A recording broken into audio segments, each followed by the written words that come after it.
ప్రస్తుతం ఏపీ రాజధాని అమరావతికి గెజిట్ కూడా వచ్చేసింది అనేటువంటిది మనం వింటున్నాం. అయితే ప్లాన్ బి అని చెప్పి వైసీపీ అధినేత ఏపీ మాజీ ముఖ్యమంత్రి జగన్మోహన్ రెడ్డి గారు మావిగన్ అనేటువంటి కాన్సెప్ట్ చెప్పారు. అయితే దీని గురించి ఒక వర్గం నెగిటివ్ గా ట్రోల్ చేస్తూ ఒకవేళ వెళ్తుంటే, ఇంకొక వర్గం ఇది మంచిదే, స్టేట్ కి కావాల్సినటువంటిది ఉపయోగపడేదని చెప్తున్నారు.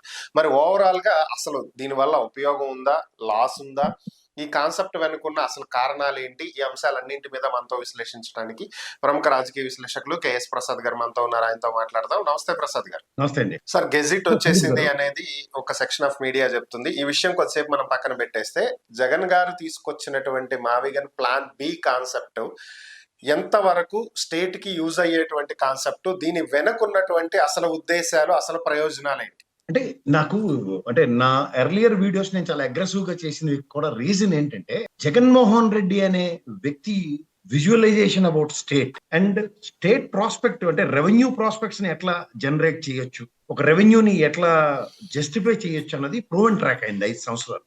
ఇది చాలా మందికి అర్థం కాని కాన్సెప్ట్. ఎవరికో చంద్రబాబు నాయుడు గారికి ఇప్పటికి కూడా అర్థం కావట్లేదు. నేను ఇన్ని సంవత్సరాలు నా ఎక్స్పీరియన్స్ ఉండి నేను సంపద సృష్టిస్తాను ఇవన్నీ నేను చెప్పినోడిని, the modules what he has utilised అన్నది నా దగ్గర ఆన్సర్ లెస్ సిచ్యువేషన్స్ ట్రై అయి ఉన్నాడు బీయింగ్ ఏ చీఫ్ మినిస్టర్. ఇది జనాల్లో పెనట్రేట్ చేయడానికి ఒక ఆయుధం కింద దాన్ని వాడడానికి జగన్మోహన్ రెడ్డి అనే ఒక్క వ్యక్తి మాత్రమే వాడగలదు. ఇప్పుడు మనకి చూడండి, యుద్ధాల్లో రామాయణాలు, భారతాలు ఇట్లా పాశుపశాస్త్రం ఉన్న దాని మీద ఒక డిఫరెంట్ ఎలివేషన్స్ ఉంటాయి. అది కొడితే అవతల అవుట్, చచ్చిపోతాడు అవతల అన్న దాన్ని ద బెస్ట్ వెపన్ కింద జగన్మోహన్ రెడ్డి ఒక్కడే వాడాలి. ఎందుకు వాడాలంటే, ఈ తపేలా ఛానల్ కానీ లేకపోతే సోషల్ మీడియా ఏదో యాక్టివ్ అయ్యారు ఇలాంటివి తప్ప, ఓవరాల్ గా ప్రజల్లోకి పెనట్రేట్ చేయడానికి జగన్మోహన్ రెడ్డి దగ్గర, ఆయన దగ్గర ఉన్న పాశుపశాస్త్రం తప్ప ఇంకో ఆయుధం లేదు. ఏం చెప్పినా ఆయనే చెప్పాలి, ఏం చేసినా ఆయనే చేయాలి. చేసింది చెప్పుకోలేడు. ఇది ప్రూవెన్ ట్రాక్. నేను కాదు, ఆయనే చెప్పాడు. దీనికి స్ట్రాటజీ ఏదంట, సింపుల్ లాజిక్ చెప్తా. గతంలో ఆయన 3 రాజధానులు మాట్లాడాడు. This beautiful ideology. రాజధాని అని కాకుండా డెవలప్మెంట్ ప్రాస్పెక్ట్ చూపించాడు కూడా ఆయన. సింపుల్, వైజాగ్ ఫైనాన్షియల్ క్యాపిటల్ అన్న ప్రాస్పెక్ట్ లో మాట్లాడు. ఇప్పుడు ముంబై ఫైనాన్షియల్ క్యాపిటల్ అండి, అదేంటి అలా మాట్లాడారు? ఎవడన్నా ముంబై వాడు అడిగాడు, ఢిల్లీ వాడు అడిగాడు ఈ రోజు దాకా. కానీ మన ఎర్రి జనాలు మాత్రం తెలుగుదేశం పరంగా ఉన్న వాళ్ళు అడుగుతున్నారు. ఆ వెర్రితనాన్ని ఎక్స్పోజ్ చేయాలి వద్దా? ఉదాహరణకి ఇప్పుడున్న భరత్ గారు అక్కడ ఎంపీ, ఆయన కూడా ఏటన్నాడు, ఏమైనా ఉంటే వైజాగ్ లో ఉన్నది కానీ అమరావతిలో ఏటుందని ఆయన చెప్పాడు. తమ్మశాల నాటుడు కూడా చెప్పాడు ఏమని, ఇదే తపేలా ఛానల్లో కూర్చుని ఇంకో 15-20 ఏళ్ళు పడుతుంది ఇన్ఫ్రాస్ట్రక్చర్ అది డెవలప్ అయితేనే కానీ ప్రజలు అక్కడికి రావడానికి, నివాస యోగ్యాలు ఉండడానికి అన్నది. ఇవి వాళ్ళ దగ్గరే అది ఉన్నప్పుడు, కానీ వాళ్ళు ఎలా పెనట్రేట్ చేస్తున్నారు జనాల్లో? వాళ్ళే రైట్, మనం రాంగ్ అన్నది పెనట్రేట్ చేస్తారు. అప్పుడు ఏం చేయాలి? విరుగుడు మంత్రం ఈయన కనిపెట్టాలి కదా. విరుగుడు మంత్రం అంటే జగన్మోహన్ రెడ్డి గారు ఈజ్ అన్ ఎగ్జిక్యూటర్. అంటే ఎలాంటిది? ఏదైనా ఎగ్జిక్యూషన్ చేసి చూపిస్తాడు. అమరావతి రాజధాని రిట్ ఆఫ్ మ్యాండమస్ తీర్పు గౌరవించుకున్నాడు, 3 రాజధానుల బిల్లు విరమించుకున్నాడు, అమరావతి కేంద్రంగా పరిపాలిస్తున్నాడు. మనకి ఫైనాన్షియల్ హబ్ కింద వైజాగ్ అని ఇండస్ట్రియలైజేషన్ కోసం ప్రాస్పరిటీ, ఉదాహరణకి గూగుల్ డేటా సెంటర్ ఆయన అక్కడికే తీసుకొచ్చాడు. ఇంటర్నేషనల్ ఎయిర్పోర్ట్ కి జీవీఎంఆర్ తో కలిపి అక్కడే కడుతున్నాడు. ల్యాండ్ ఎక్విజిషన్స్ అన్ని చూడండి. ఆయన పని రాక్షసుడు, పని చేస్తూ చూపిస్తున్నాడు. అవునంటారు కదంటారా? ఇవన్నీ కనబడుతున్నప్పుడు నెక్స్ట్ మిగిలిపోయిన ఆస్పెక్ట్ ఏంటి ఆయన దగ్గర? కర్నూలు న్యాయ రాజధాని. ఆయనే చెప్పాడు కదా. కర్నూలు బెంచ్ అందరూ ఒప్పుకొని ఉన్నారు కదా, తెలుగుదేశం కూడా ఒప్పుకున్నారు, బీజేపీ కూడా ఒప్పుకున్నారు, అందరూ ఒప్పుకొని ఉన్నారు. తీసుకొచ్చి బెంచ్ పెట్టడమే అక్కడ. అంతకన్నా ఇంకేమైనా ఉందా? ఏం లేదు. ఆ పని ఆయన చేసేసి ఉండి కర్నూలులో న్యాయ రాజధాని అనే మాటకి అర్థంగా బెంచ్ పెట్టేసి ఉన్నారు అనుకోండి. ఇవాళ మావిగన్ అన్న మాటకి ఎలాంటి వైబ్రేషన్స్ ఉంటుందనండి. అంటే మనవి 13 జిల్లాలు, జాగ్రత్తగా గమనించండి. 13 జిల్లాలో కర్నూలు జిల్లాకి న్యాయం జరిగిపోయింది, వైజాగ్ చేసేసాడు అనుకుందాం. అమరావతి మీరందరూ కలిపి చేసిన దానికి సరే కానీ అన్నట్టుగా ఒప్పుకున్నట్టు కనబడుతుంది.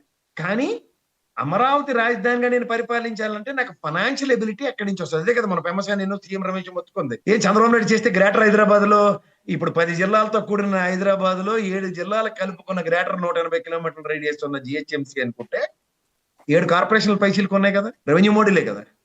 ఇదే కనుక మావిగన్ అంటే Machilipatnam corporation, next Vijayawada corporation, Guntur corporation, ఇంకేమైనా కొత్త జిల్లాలు ఏర్పడితే ఇంకో 2 కార్పొరేషన్లు యాడ్ అయ్యి అనుకోండి. ఎగ్జాంపుల్ 120 కిలోమీటర్స్ రేడియస్ లో. ఇక్కడ వీళ్ళు ఏం మాడుతున్నారు? సిఆర్డిఏ పరిధి మాట. అతను ఏం మాడుతున్నాడు?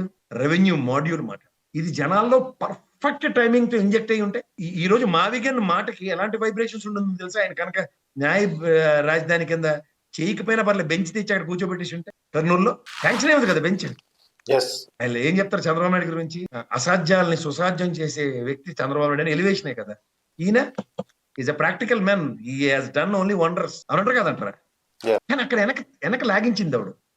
ఇది మళ్ళీ ప్రశ్న. ఆయన సాధారణంగా ఫోకస్డ్ గా వెళ్ళే జగన్మోహన్ రెడ్డి గారు న్యాయ రాజధాని విషయంలో ఎందుకు తటపటాయించవలసి వచ్చిందో చెప్పమనండి ఎవరన్నా. ఇవాళ దీనికి ఎంత శాంచుటీ పెరిగిందో మీరు ఒక్కసారి ఆలోచించండి. ఈయన ఒక మాట అంటున్నాడు అంటే ఒక టర్మ్ అంటే ఇన్స్టెడ్ ఆఫ్ ఏదో హరికథలకు బదులు 5 సంవత్సరాల టెన్యూర్ ఇస్తే ద ప్రాస్పెక్ట్స్ ఆఫ్ డిస్ట్రిక్ట్స్ ఎట్లా ఎన్హాన్స్ అవుతున్నాయి చూడండి. అవునట కదంటారా? ఇది అతను ప్రూవల్ లెటర్. దాన్ని ఎందుకు మిస్ఫైర్ చేస్తుంది? అది ఆయన దగ్గర ఉన్న ఆయుధాన్ని ఆయనే ఎందుకు మిస్ఫైర్ చేసుకుంటాడు? ఇది ఆక్షేపణ. మీకు అది అర్థమైందా ఇప్పుడు? సో ఇది కనుక జనాల్లోకి బ్రహ్మాండంగా నెరేటివ్స్ తీసుకెళ్లగలిగి ఉండుంటే దీనికి ఎప్పటి నుంచి జరగాలి? సే ఫర్ ఇన్స్టెంట్ ఒక 2 years బిఫోర్ నుంచో, లేదంటే టైమింగ్ చెప్తారు. చంద్రబాబు నాయుడు కలిశారు ఎవరు రైతులందరూ వెళ్ళి, సార్ ఇది శాశ్వత రాజధాని బిల్లు పెట్టండి సార్ అంటే, ఈసారి పార్లమెంట్ సెక్షన్ లో నేను పెడతాను.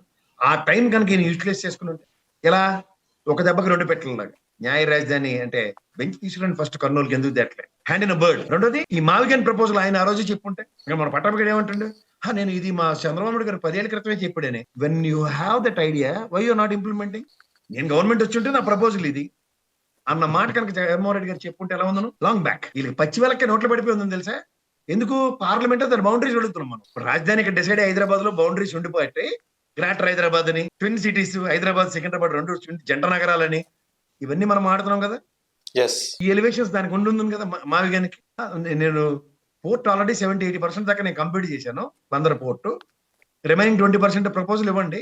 This the great revenue generation కదా అమరావతికి అని అటాకింగ్ మోడ్ ఉంటుంది కదా. ఇవాళ అటాకింగ్ మోడ్ నుంచి జగన్మోహన్ రెడ్డి గారు చెప్పిన విజువలైజేషన్ కి మన లాంటి వాళ్ళు అందరూ తడుపుకొని 2 రోజుల తర్వాత చేరుకోవాల్సి వస్తుంది. దీనికే 2 ఏళ్ళు, 3 నెలలు, 4 నెలలు, సంవత్సరం క్రితం రిజర్వేషన్ ఉంటే విత్ ఎగ్జిక్యూషన్స్ ఏమంటారు? ఇది అంటారు. ఇది కనుక జరిగి ఉంటే it would have been a wonder. ఇవాళ ఈ మావిగన్ పదానికి వీళ్ళు పిసుక్కుని చచ్చిపోయి అందరు. డెఫినెట్ గా దానికి they need to tell 2 things. ఏంటి? ఒకటి, ఇక్కడ రాజధాని పెట్టడానికి మాకున్నా సరే ఆర్థిక వనరుల కోసం గ్రేటర్ హైదరాబాద్ తరహాలో మావిగన్ని విస్తరిస్తున్నాం అన్న మాట చెప్పాల్సి వస్తుంది. అర్థమైందా? అర్థమైంది. అంచేత అప్పుడు ఎవరి ట్రాప్ లో ఎవరు పడినట్టు అంటే ఈయన కరెక్ట్ టైంకి ట్రాప్ వేసాడు అనుకున్నా సరే ఈ ట్రాప్ ఇప్పటికీ ఒక సక్సెస్ ఉంది ఆయనలో. అంత మావిగన్ మీద డిస్కస్ చేస్తారు. అమరావతికి శాశ్వత రాజధాని వచ్చింది గజిట్ అన్న దాని మీద డిస్కషన్ లేదు. మీరు గమనించుకున్నారా?